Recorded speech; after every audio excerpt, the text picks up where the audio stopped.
Coucou et bienvenue sur le Murmure des Étoiles. Alors, on se retrouve aujourd'hui pour une review et c'est l'oracle Œil de Lotus. Donc, c'est un jeu qui n'est pas récent, mais j'aime bien vous présenter des jeux qui sont sortis il n'y a pas longtemps et d'autres qui sont un petit peu plus vieux. Pourquoi? Parce que pour moi, c'est vraiment un tarot et un oracle. C'est quelque chose qui vous appelle. J'ai envie de vous dire que c'est le bon moment pour choisir un jeu. Le jeu arrive dans votre vie comme ça et c'est pour ça que les anciens jeux, j'aime bien vous les présenter parce que ça vous permet justement de vous reconnecter aux énergies et de voir si ça vous convient là, ici et maintenant. Alors, moi je vais vous expliquer un petit peu, mais il y a des jeux que j'ai déjà eus. Sur le moment, j'arrivais pas à me connecter à eux. Je les mettais de côté et quelques mois ou quelques années plus tard, j'arrivais enfin à me connecter. Donc c'est vraiment quelque chose qui est assez sympa à vivre quand on adore les oracles et les tarots, c'est d'avoir cette complicité à un moment donné avec son jeu. Alors, l'oracle de l'œil de Lotus, c'est vraiment un oracle qui est divinatoire. C'est un oracle qui va vous montrer ce qui va se passer dans les jours à venir, dans les mois à venir, et il met le doigt sur les choses qui sont vraiment très importantes. Et si vous ne comprenez pas le message et que vous retirez encore, vous allez avoir le même. Moi, depuis que je l'ai, je suis bloquée sur un message. Et tant que je n'aurai pas dépassé, on va pas dire blocage, mais tant que je ne vais pas vivre ça, tant que je ne vais pas aller en profondeur au niveau de cette problématique, j'aurai toujours les mêmes messages qui vont revenir. Donc c'est là aussi où on voit qu'on est connecté avec son jeu. C'est quand les messages sont récurrents. Et ça, c'est vraiment incroyable parce qu'il y en a beaucoup qui se disent oui, mais les oracles, les tarots, c'est juste des bouts de cartes. Enfin, ce sont des cartons en fait, et avec une image. Et moi, je trouve ça hallucinant parce que quand on expérimente, quand on est en connexion avec son jeu, bah non, c'est pas juste un bout de carton. Il y a vraiment des cartes qui ressortent encore. Et c'est possible de faire des tirages, de plusieurs tirages, et d'avoir toujours les mêmes cartes ou les variantes qui sortent. Donc dites-moi en commentaire si ça vous est déjà arrivé, moi je suis trop curieuse de savoir. Mais moi je trouve ça hallucinant, je trouve ça magique et tellement, incroyable. Allez, on y va pour la présentation. J'aimerais aussi vous dire que Colette et Gérard Lougard, ils ont fait plusieurs jeux. Et j'en avais déjà eu un qui s'appelle, je vais vous le montrer, qui s'appelle le Grand Oracle de l'amour. C'est pas le même coffret. Donc moi je les ai achetés tous les deux d'occasion. J'étais trop contente parce que sur Vinted, j'étais un peu désespérée parce que j'ai acheté des jeux et les derniers là c'était une catastrophe parce qu'on me disait oui, super bon état, voire comme neuf et je me retrouvais avec des jeux dans un état lamentable. Ici, la vendeuse au top, elle m'a dit il est comme neuf, donc je me suis dit bon ok, on va pas trop s'emballer. Hein. Et en fait, je suis vraiment ravie parce que voilà, il est en parfait état, vous allez voir, il est incroyable. Alors celui-ci, pareil, je l'avais acheté d'occasion. Donc celui-là, alors... Point négatif que je n'aime pas dans ces deux jeux, c'est la numérologie. Je vous expliquerai après. Allez, hop. On va d'abord voir la présentation du coffret. Donc celui-ci, il est beaucoup plus gros que l'autre, là, le Grand Oracle de l'amour. Édition Trajectoire. Donc ça, ils ont fait des coffrets. Alors c'est super sympa dans la bibliothèque parce que du coup, si vous avez le même format, bah voilà, ça fait super sympa.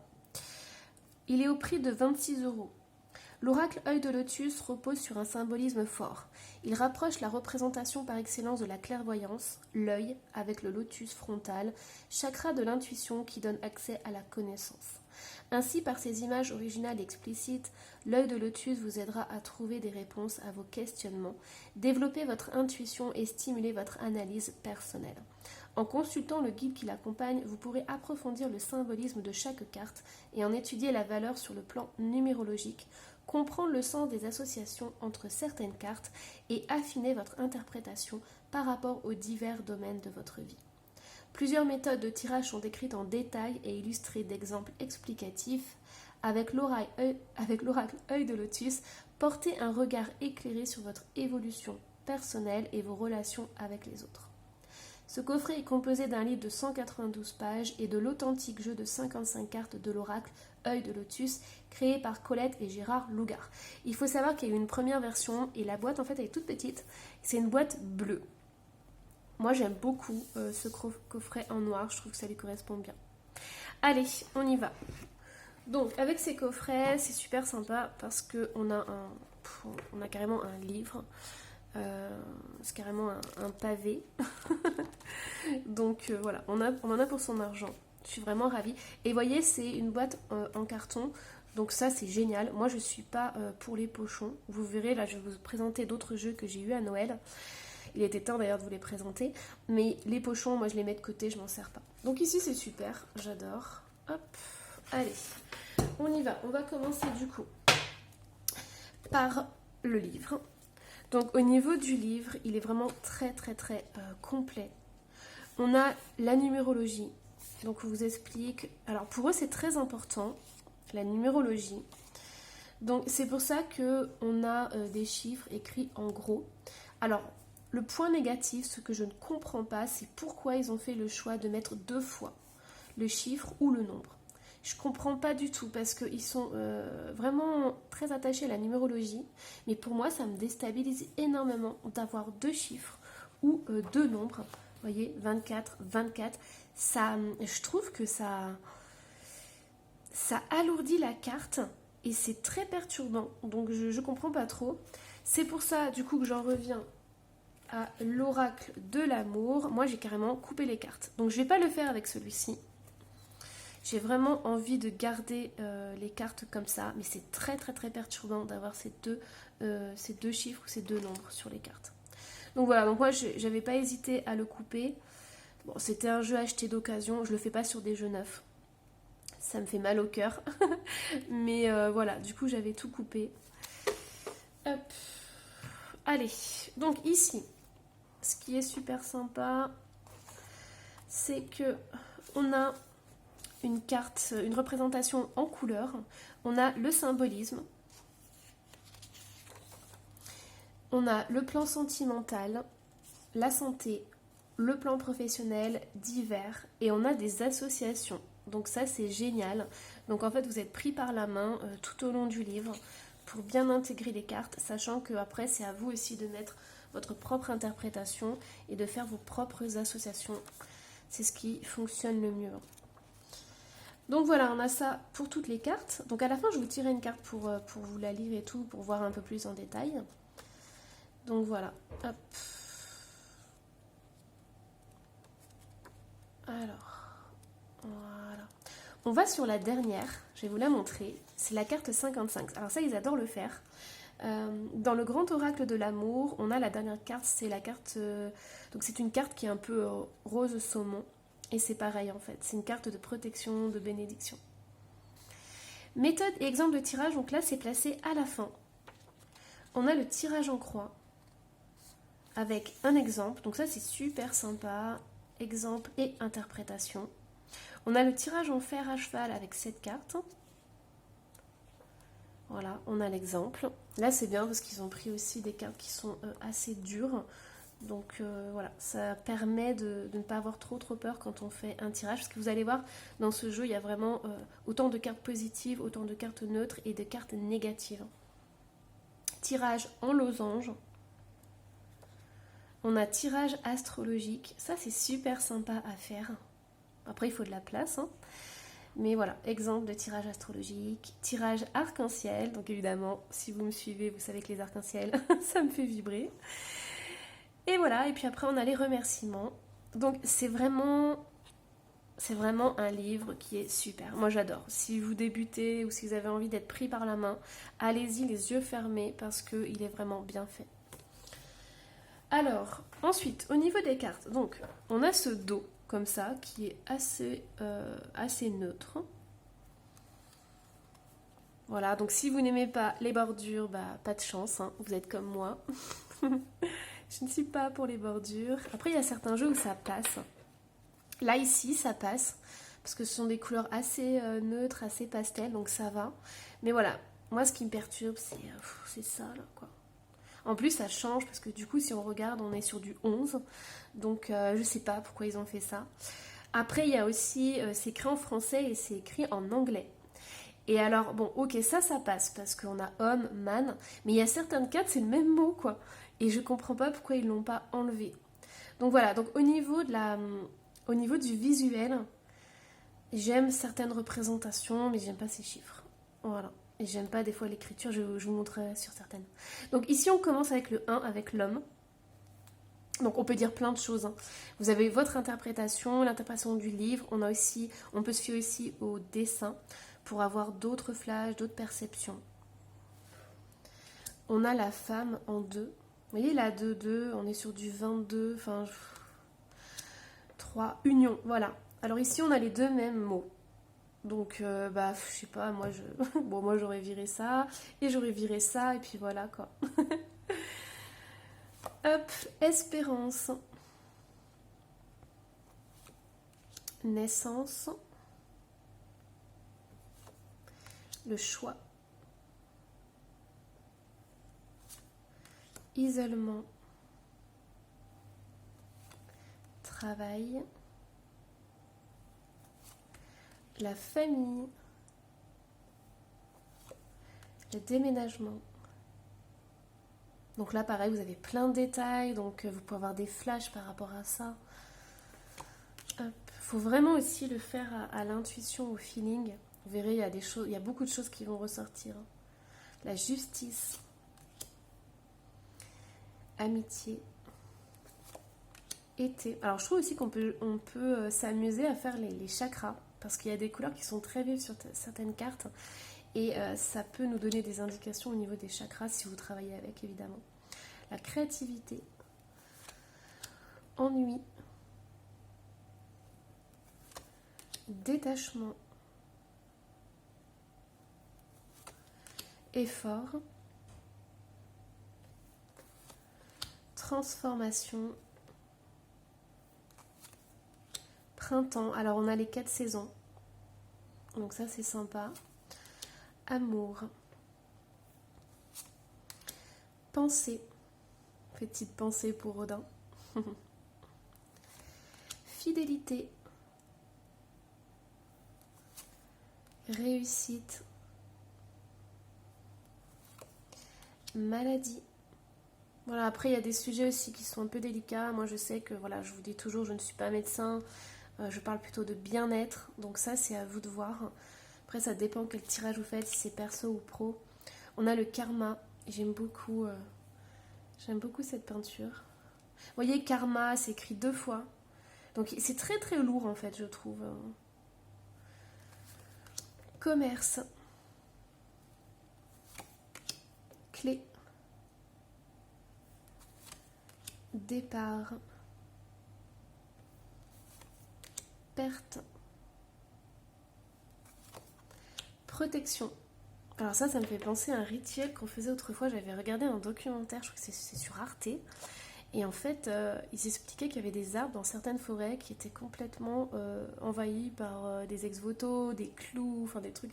C'était hallucinant, quoi. D'ailleurs, j'ai eu mal pour les arbres tout au long du documentaire. Conflit. Guérison. J'aime beaucoup celle-là. Je trouve qu'elle a des couleurs, ça pétille et tout, c'est beau. La chance. Vous voyez, pareil, 2 fois la chance. Bon. Je me demande ce qu'il aurait passé par la tête. Bon, après, je rigole. Tristesse. Là, c'est pareil, on a la tristesse, mais il y a tellement de choses à dire. On peut vraiment se laisser aller. Pour moi, il n'y a pas que de la tristesse. Il peut y avoir de l'enfermement, il y a les barbelés, il y a les nuages derrière, il peut y avoir de l'oppression, beaucoup de choses qui tournent en boucle, des doutes, des inquiétudes, des choses qui peuvent arriver brusquement, des choses cachées qui arrivent et tout. Enfin, là, on a la mort. Évidemment, on a la grenade. Hop, automne. Nouvelle. Ah, ça, j'aime bien. Petit clin d'œil à la boule de cristal. Petit clin d'œil à la colombe. Abondance. Alors ici, ils expliquent dans le livre et tout, la symbolique. La lune.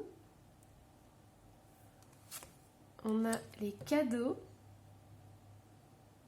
Alors ça, c'est drôle parce que cette carte, c'est pas forcément une de mes préférées. Parce qu'on voit que c'est Noël.